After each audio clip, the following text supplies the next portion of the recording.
Vous vous dites qu'investir dans des petites valeurs serait une bonne idée, ça tombe bien. Focus dans Il faut en a une sur Nova Europe, un des meilleurs fonds small cap européennes sur 3 ans. Nous recevons sa gérante, Émilie Da Silva. Émilie, bonjour. Bonjour Vincent. Alors vous gérez Nova Europe. Je l'ai dit, ce fonds a signé l'une des meilleures performances sur 3 ans de sa catégorie. Je donne tout de suite les chiffres. Nova Europe cumule 62,47% de gains, c'est très précis, sur 3 ans, au 24 janvier. Il met en l'occurrence une claque à sa catégorie puisque sa surperformance par rapport à celle-ci est de 25,45%.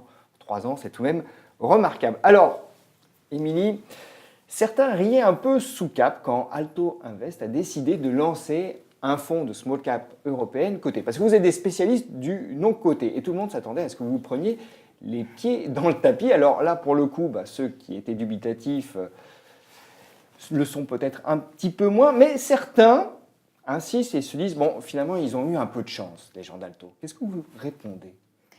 Sûrement qu'on en a eu un peu. Je pense aussi qu'on oublie assez souvent que notre métier, c'est vraiment d'être investisseur en PME et en ETI. On fait ça depuis plus de 15 ans chez Alto Invest. C'est notre cœur de métier. On l'a fait donc à travers des investissements non cotés, à travers des investissements cotés. C'est vraiment notre ADN de sélectionner des entreprises. C'est notre métier, qu'elles soient cotées ou non cotées. Et on fait des investissements en bourse à travers l'ensemble de nos fonds depuis près de 15 ans maintenant. Mais c'est vrai que le marché ne le sait pas nécessairement. Donc, le principe de sélection est le même. Quand on veut bien sélectionner l'entreprise, finalement, que ce soit du non-coté ou du coté, c'est pareil. C'est notre approche, en tout cas. Ça, c'est vraiment notre méthodologie et notre conviction. C'est un métier de sélection d'entreprises, de rencontres. Et c'est un modèle issu du capital investissement qu'on duplique à travers notre approche dans la gestion cotée. On l'a fait depuis 15 ans sur nos fonds historiques et depuis 3 ans sur Nova. Alors, quand on lit vos présentations de ce fonds, Nova Europe, vous insistez sur 2 convictions, l'innovation et l'Europe, justement. Alors, innovation, c'est un mot un peu valise, un peu fourre-tout. Qu'est-ce que vous entendez par là précisément ? L'idée, c'est de sélectionner des sociétés qui sont innovantes au sens large. L'idée, c'est pas d'aller chercher un pourcentage de charge de R&D ou d'aller dans des dossiers très risqués ou très en amont, mais c'est d'identifier des sociétés qui sont donc sur des marchés qui sont structurellement porteurs et sur lesquels une société, de par l'innovation de son produit, donc en effet, là, il peut y avoir de la recherche, l'innovation d'un process, l'innovation sur l'approche d'un nouveau marché, va permettre justement de développer des avantages compétitifs qui sont durables et qui permettra à cette société d'aller chercher davantage de croissance, d'aller au-delà de ses frontières, d'exporter. Ce qu'on a observé aussi, c'est que les sociétés qui sont assez innovantes, elles résistent mieux dans les univers de marché qui sont un petit peu plus mouvementés. Plus adverses. Oui, parce qu'elles ont souvent, parce qu'elles sont innovantes, elles peuvent être plus price maker, elles ont plus de pouvoir entre guillemets sur les prix qu'elles mettent et donc elles ont souvent des niveaux de rentabilité qui sont plus élevés, des structures financières qui sont plus solides. Donc c'est une sorte de cercle vertueux et on a décelé que c'est vraiment l'innovation qui était au début de ce cercle vertueux. Alors l'innovation, vous allez tout de même la chercher plutôt dans 3 catégories d'entreprises, des entreprises du secteur de la santé, de la biotech et de la techno. Alors en fait, on a 3 secteur de prédilection, en effet. On a les sciences de la vie au sens large. Donc là-dedans, en effet, il y aura des sociétés de biotechnologie, mais pas que. On va aller chercher les sociétés qui sont exposées structurellement à cette tendance de fond. Donc dedans, il y aura des éditeurs de logiciels qui adressent des services médicaux, il y aura des équipementiers pour l'industrie pharmaceutique. Donc c'est vraiment l'industrie des sciences de la vie au sens large, mais on va essayer de diversifier les différents business models à l'intérieur. L'idée, c'est vraiment de s'exposer à une tendance de fond. Notre catégorie importante, c'est en effet l'IT, les sociétés de services informatiques, les éditeurs de logiciels, la technologie. Donc là aussi, un domaine où il y a beaucoup d'innovation et où on arrive à trouver justement là aussi des business models très différents. Et l'industrie, parce qu'en fait, on arrive à trouver beaucoup d'innovations dans l'industrie, notamment des sociétés qui investissent pour se différencier et pour pouvoir exporter à l'international leurs produits. Et on retrouve bien ces 3 pans dans la liste de vos 5 principales lignes aujourd'hui, parce qu'on voit Alors la santé est très très représentée, mais on a également la techno et l'industrie. Alors on a dit 2 convictions, l'innovation, très bien, l'Europe. Est-ce que vous adressez vous adressez plutôt le marché européen parce que le vivier français est trop restreint? L'idée, c'est de diversifier, c'est-à-dire que notre métier, c'est de bien connaître les entreprises dans lesquelles on va investir.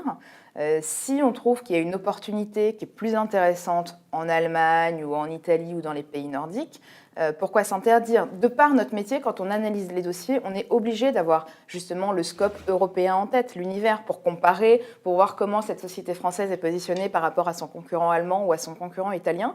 Donc l'expertise, on l'a. Donc on souhaite justement proposer d'aller sélectionner le meilleur acteur, où qu'il soit. Ça permet de diversifier justement l'exposition géographique du portefeuille. On pense que du coup, en effet, il y a davantage de potentiel parce que l'univers est beaucoup plus large et on va essayer de construire un portefeuille un peu équilibré et exposé sur l'ensemble de l'Europe. Est-ce que vous êtes outillé chez Alto en termes de ressources humaines pour justement traiter ce marché dans toute son ampleur? C'est vrai que c'est un marché qui est très vaste, qu'on a commencé à adresser il y a une petite dizaine d'années, justement à travers notre gamme de fonds historique. On a fait le choix de diversifier nos portefeuilles en allant en dehors de France. Et donc depuis une petite dizaine d'années, en fait, on a construit un réseau de partenaires locaux, qui nous aide à accéder aux entreprises, parce qu'une des parties intégrantes de notre business model, c'est d'aller rencontrer les sociétés. Donc en effet, c'est consommateur de temps, mais c'est vraiment comme ça qu'on fonctionne. On fonctionne en équipe, donc je gère Nova Europe, mais je m'appuie aussi sur tout un comité d'investissement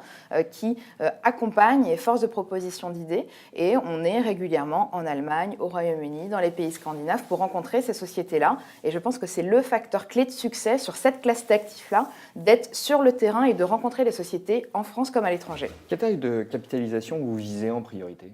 On a une moyenne aujourd'hui, une médiane qui est de l'ordre de 450 millions d'euros. Le fonds commence à investir à partir de 150 millions d'euros de capitalisation boursière. On a voulu mettre cette barrière pour commencer, ne pas rentrer dans la micro-capitalisation. Et ça va jusqu'à plusieurs milliards de capitalisation, 6 milliards. Mais je vous dis, aujourd'hui, la médiane, elle est autour de 450 millions. Et ce sont des entreprises qui, pour la moitié du portefeuille, réalisent un chiffre d'affaires inférieur à 150 millions d'euros. Hein, là aussi, en moyenne, je crois qu'on est à 175 millions d'euros. Donc ça reste vraiment des PME, des ETI. Alors, j'en viens un peu au process de sélection de titres. Vous nous avez dit que vous rencontrez les dirigeants de société, ça rassure, ça c'est vrai, mais vous avez également 4 critères de sélection assez draconiens des entreprises. C'est vrai qu'en fait, on part d'un univers qui est très large, comme vous le disiez. On a à peu près 4200 sociétés qui composent notre univers, c'est-à-dire des ETI cotées dans l'Europe de l'Ouest. Une fois que déjà on applique notre filtre de secteur d'innovation, de capitalisation boursière, etc., on arrive à peu près à 600 valeurs. Et donc ça, c'est vraiment notre univers large. On va chercher, à travers ces 600 valeurs, d'abord en faisant des focus de pays, des focus de secteur, à aller chercher des sociétés qui sont donc présentes à l'international, qui ont un focus sur l'innovation qui est important, qui ont un management qu'on a pu rencontrer et qu'on a pu valider en termes d'expertise, etc. C'est vraiment un élément clé, le management dans les PME et les ETI. Et bien sûr, des perspectives de croissance à l'international. Donc une fois qu'on a ces 4 gros piliers et qu'on mouline ça avec notre univers, et qu'on procède à l'ensemble de nos due deals, qu'on va le voir sur place, fait Vous notre arrêtez analyse un portefeuille de combien de lignes? Aujourd'hui, le portefeuille, il fait une petite quarantaine de sociétés. Et donc en effet, on voit que c'est très restreint et on a vraiment une gestion de conviction. Mais l'idée, c'est à partir de justement de sociétés qu'on a identifiées après les fils que je viens de vous présenter, il y en a plus de 40. L'idée, c'est de construire un portefeuille qui représentera nos convictions, mais qui représentera aussi notre approche de la gestion du risque, d'un point de vue diversification géographique, diversification en taille de capitalisation boursière. Alors justement, est-ce que vous mettez un filtre, un peu d'allocation dans votre stock picking? En effet, on essaye de construire un portefeuille. On ne veut pas qu'il y ait l'une de nos grosses convictions qui dépasse 50% de la part investie en actions. Donc c'est pour ça que ce soit d'un point de vue sectoriel ou d'un point de vue région, on n'a pas plus de 50% du fonds sur la France, on n'a pas plus de 50% du fonds sur la santé. L'idée, c'est vraiment de rester dans une allocation de... Ça peut bouger dans le temps, ces éléments-là, mais l'idée, c'est vraiment de rester diversifié géographiquement et sectoriellement parlant. Émilie, pourquoi les small caps européennes seraient-elles intéressantes dans un portefeuille aujourd'hui? Je pense que c'est vraiment... Alors, vous prêchez une convaincue, évidemment, donc je ne vais pas vous dire le contraire, mais les small caps, elles ont prouvé par le passé, historiquement, qu'elles surperforment les grandes capitalisations de manière régulière. Alors, il y a toujours une année ou deux où ce n'est pas le cas. Mais si c'est le cas, c'est que ça répond à des critères qui sont très simples. Ces sociétés, elles sont plus petites, donc elles ont plus de potentiel de développement. Comme je vous l'ai dit, l'univers est très large, c'est très peu suivi. Donc en fait, il y a beaucoup d'oubliés ou d'inconnus qui ne sont pas dans le focus justement des gérants un peu classiques. Vous profitez des inefficiences de marché induites par le manque de suivi? Exactement, c'est vraiment l'élément clé. L'univers est très large, les sociétés ne sont pas suivies, il faut les rencontrer pour pouvoir faire une bonne sélection, donc ça fait beaucoup de barrières à l'entrée en fait, et je pense que c'est ça qui explique qu'il y a plus de potentiel sur cette classe d'actifs. Alors plus de potentiel, mais en même temps, je recevais il n'y a pas si longtemps un de vos confrères qui a brillé avec les small caps, les small et les moyennes et les mid, et il disait, il revenait sur les performances de son fonds qui étaient excellentes, mais il disait, j'ai profité aussi d'un environnement de marché qui était favorable, puisque les small caps, il y a 15 ans, étaient sous-valorisés. Or, aujourd'hui, on rentre dans une zone un peu d'excès. Est-ce que c'est un sentiment que vous partagez? Je ne partage pas l'analyse de l'excès. Clairement, quand on regarde dans le rétroviseur, sur les 3 dernières années, on a eu des évolutions de marché sur les small qui ont été très positives. Donc ça, il ne faut pas le nier. Mais les éléments dont je viens de vous parler, ils sont toujours présents. C'est toujours un univers qui est très vaste, c'est toujours un univers qui est peu suivi.